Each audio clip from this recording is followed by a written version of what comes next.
मैं अनीता गुप्ता, लेखिका मयूरपंख कहानी संग्रह की एक अन्य कहानी भाभी सुना रही हूँ, जिसमें भाभी के चरित्र को लेकर ये उजागर करने का प्रयास किया गया है कि एक महिला ने गृहस्थ जीवन में पैर रखते ही शिक्षा के माध्यम से शिक्षिका बनकर आत्मनिर्भर जीवन जीने की कल्पना को साकार किया, परंतु जीवन की संध्या में आर्थिक रूप से समृद्ध होते हुए भी कमजोर शरीर से दैनिक कार्यकलापों के लिए असहाय होने पर दूसरों पर निर्भर रहना वृद्धावस्था की अकथनीय विडंबना है। भाभी भाभी की याद आते ही सुंदर गौरवर्णीय शख्सियत सामने आ जाती है। एक खूबसूरत गुलाबी आभा लिए हुए चेहरा, माथे पर सिंदूर की चमकती लाल बिंदी, सौम्य मुस्कुराहट और एक गजब का आकर्षण था उनमें। लोग उनको कामिनी कौशल भी कहा करते थे, क्योंकि उनका चेहरा फिल्म अभिनेत्री कामिनी कौशल से बहुत मिलता था।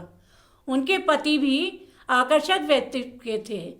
भाभी का संयुक्त परिवार था, दादा दादी, सास ससुर, ननद देवर आदि। वो अपने परिवार की पहली बड़ी बहू थी। जब वो विवाह कर आईं तो वो मैट्रिक पास थी। जब उनके सास ससुर ने उनसे पूछा, तुम्हें मुंह दिखाई में क्या चाहिए, तो उन्होंने कहा, मैं पढ़ना चाहती हूँ। और उन्होंने उस समय, जब स्त्रियां घर से बाहर कम ही निकलती थीं, बाहर जाते वक्त स्त्रियों के लिए रिक्शे पर पर्दा लगा दिया जाता था। पुरानी परंपराओं के रहते घर से बीएड किया, फिर हिंदी, अर्थशास्त्र और संस्कृत में एमए कर बीएड भी किया। परिस्थितियों से जूझती हुई भाभी सबकी प्रेरणा स्रोत बनकर आगे बढ़ती रहीं। उनके ननद देवर उनको भाभी कहते थे, और जब उनके अपने बच्चे हुए तो वो भी उनकी देखा देखी उनको भाभी ही कहने लगे।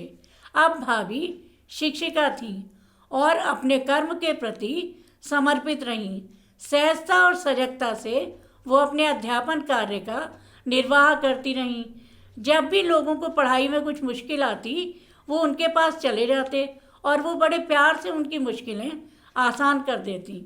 कभी कभी भाभी बच्चों के साथ बच्चा बनकर रस्सी भी कूद लेती थी, कभी गुट्टे भी खेलती थी और कभी खो खो में भाग दौड़ कर लेती। और तो और बच्चों की पतंग उड़ाने में चरखी पकड़कर उनकी मदद भी किया करती। घर के बुजुर्गों की सेवा भी वो बड़े प्यार और सम्मान से करती थी। अपने सभी बच्चों को उन्होंने उच्च शिक्षा से शिक्षित कराया। उनके हर कार्य में उनके पति का पूरा सहयोग रहता था, शायद इसलिए भी कि दोनों ही अध्यापक थे। हर दायित्व वो सहज होकर निभाती जाती। सिनेमा देखने की भी वो बहुत शौकीन थी। वो और उनके पति अक्सर सिनेमा जाया करते। कभी कभी वो स्कूल की छुट्टी के बाद अपनी सह अध्यापिकाओं के साथ पिक्चर भी चली जाती। और जब उनके पति सोचते, चलो आज बच्चों को पिक्चर ले जाएं, तो भाभी अक्सर सिनेमा हॉल में पहले से ही अपनी सहेलियों के साथ बैठी हुई दिखाई देती। बड़ा मज़ा आता था। हाँ, पढ़ाई के मामले में भाभी थोड़ी कड़क थी। परीक्षा की कापियाँ जांचते हुए बिल्कुल सटीक नंबर देती थी, ना कम और ना ज़्यादा। हिंदी उनका प्रिय विषय था। हर कवि की कविताओं का उन्होंने गहन अध्ययन किया था। जयशंकर प्रसाद उनके प्रिय कवि रहे और महादेवी वर्मा उनकी प्रिय कवयित्री। भाभी को उपन्यास पढ़ने का भी बहुत शौक था। उनके प्रिय उपन्यासकार भगवती शरण वर्मा, शरद चंद्र, शिवानी, वृंदावन लाल वर्मा, कमलेश्वर, जयशंकर प्रसाद, आचार्य चतुर्सेन रहे। उनके पसंदीदा उपन्यासों में मृगनयनी, चारुमित्रा, शेष प्रश्न, जहाज का पंछी, मानस का हंस, भूले बिसरे चित्र, कृष्णकली आदि थे। वो जासूसी उपन्यास भी पढ़ा करती। अक्सर यात्रा करते समय व्यतीत करने के लिए उनको पढ़ती और कभी कभी उपन्यास पढ़ने में इतनी तल्लीन हो जाती कि एक स्टेशन आगे पहुंच जाती थी, फिर उतरकर बस से अपने गंतव्य तक आती। भाभी अच्छी लेखिका भी रहीं। वो अक्सर कहानियाँ भी लिखा करती। छात्राएं वाद विवाद प्रतियोगिताओं के लिए उनसे लेख भी लिखवाती और जीतकर शील्ड भी लेकर आती। एक बार तो उन्होंने टीवी सीरियल आहट के लिए भी एक एपिसोड लिखा जिसका उनको सर्टिफिकेट भी मिला। धार्मिक पुस्तकों में भी उनकी रुचि थी। रामायण व गीता मन लगाकर पढ़ती। रामायण की कुछ चौपाइयाँ तो उन्हें कंठस्थ भी थीं। इसके अलावा कढ़ाई, सिलाई, बुनाई में भी वो निपुण थीं। घर में भाभी के कार्यकलाप कहीं ना कहीं दिखाई पड़ जाते। कढ़ाई की हुई उनकी चादरें, तकिए के गिलाफ, मेजपोश आज भी बहुत सुंदर लगते। खाने में नए नए व्यंजन बनाना उनका शौक था। ऐसे ही समय व्यतीत हो रहा था। अब भाभी अपनी पुत्रवधुओं को लाने में व्यस्त हो गईं। वो पढ़ी लिखी और संस्कारी पुत्रवधुएं लाना चाहती। कुछ दिनों में उनकी तलाश पूरी हो गई। दोनों बेटों का विवाह हो गया। दोनों बहुएं सुंदर और सुशील और पढ़ी लिखी थीं। घर का काम सब मिलजुल कर करती थीं। दोनों बहनों की तरह रहती थीं। समय पंख लगाकर उड़ता गया। घर में पोती पोते भी आ गए। भरा पूरा परिवार उनका था। तभी अचानक एक हादसा हो गया। उनके पति का दिल का दौरा पड़ने से देहावसान हो गया। बड़ा घनिष्ठ नाता होता है पति पत्नी का। इस सदमे को उन्होंने बड़ी हिम्मत से स्वीकार किया। एक लंबा समय भाभी ने स्कूल में बिताया था। सेवानिवृत्त होने के बाद लग रहा था जैसे वो अकेली हो गई। उनके बेटों ने उन्हें पुस्तकालय की सदस्यता दिलवा दी। वहाँ जाकर वो पत्रिकाएं पढ़कर आ जाती थी। कभी कभी घर पर भी ले आती थी। कभी कभी उनकी देवरानियाँ उनका हाल पूछने आ जाती तो उनसे बातचीत में उनका समय कट जाता।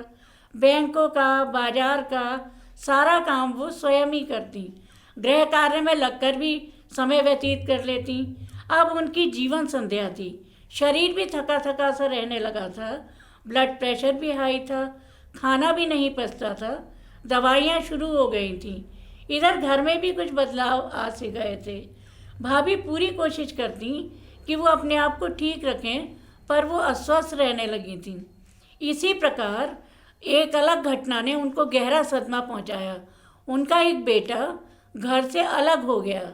भाभी सोचती कि ये दो भाई जिन्हें लोग राम लक्ष्मण की जोड़ी कहा करते थे, वो अलग कैसे हो गए। फिर गहरा सांस लेकर कहती, जैसी हरी इच्छा। अब उनके पास उनका बड़ा बेटा, बहू व उनके बच्चे रहते थे। घर चलाने की कोई समस्या नहीं थी। धीरे धीरे भाभी बुजुर्ग होती चली गईं। बुढ़ापे के रोगों ने उन्हें घेरना शुरू कर दिया। उच्च रक्तचाप था। पाचन शक्ति कमज़ोर हो गई थी। कम सुनाई देता था। मोतियाबिंद का ऑपरेशन भी हो चुका था। शायद यही जीवन की अधोगति है। एक बार भाभी बहुत बीमार पड़ी। उच्च रक्तचाप के कारण हार्ट ठीक से काम नहीं कर पा रहे थे। बोला नहीं जा रहा था। हीमोग्लोबिन बहुत कम था। लेकिन कहते हैं ना, जाको राखे साइयाँ मार सके ना कोई। उचित दवाइयों से व घर वालों की सेवा से भाभी ठीक होती चली गई और काफ़ी हद तक स्वस्थ हो गई। अब भाभी 88वें वर्ष की अवस्था में हैं। शरीर अशक्त हो चुका है। शारीरिक अवयव पूरी तरह से थक गए हैं। उनके संगी साथियों में से ज़्यादातर भगवान को प्यारे हो गए हैं। कोई इक्का दुक्का ही रह गया। नई पीढ़ी आ गई है।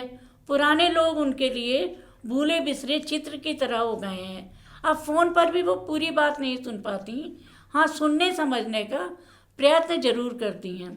घर में जब भी कोई समारोह होता है या भजन कथा वगैरह होती है तो उन्हें बहुत अच्छा लगता। सब लोगों से मिलना भी हो जाता था। भगवान में उनकी गहरी आस्था रही। कृष्ण भगवान उनके आराध्य थे। ये भगवान की ही कृपा रही कि पूरी जिंदगी उन्होंने किसी के आगे हाथ नहीं फैलाया और देने का ही दम रखा।